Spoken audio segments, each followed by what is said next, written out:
How to use Google Translate offline. This tutorial shows you how to download language packs and translate without Wi-Fi or mobile data on your Android device. First, make sure you're connected to Wi-Fi before downloading language packs. Open the Google Translate application on your Android device. Next, tap on your profile icon at the top right corner. Following that, tap on Downloaded Languages from the menu. Now, you'll see a list of languages available for offline download. Moving forward, tap on the plus icon or Download Language button.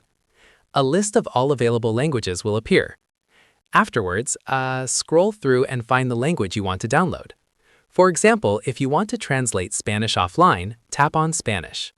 A pop-up will appear showing the download size, usually around 50-60 megabytes per language. Tap Download to start downloading the language pack. Wait for the download to complete. You'll see a check mark next to the language once it's fully downloaded. Repeat this process for any other languages you need offline. You can download multiple language packs for different trips or needs. Once downloaded, you can use Google Translate completely offline. Now test it by turning off your Wi-Fi and mobile data. Swipe down from the top and toggle off Wi-Fi and mobile data. Go back to Google Translate. Select the downloaded languages from the language selector. Tap on the text input box and type a word or phrase. For example, type "Hello, how are you?" and it will translate to your selected language. The translation works instantly even without any internet connection. You can also use the camera feature offline for translating text and images if both languages are downloaded.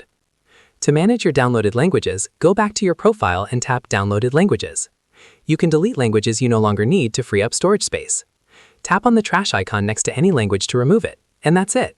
If this tutorial helped you use Google Translate offline, give it a like, subscribe for more Google Translate tips and tricks, and tap the bell icon for notifications. See you in the next one.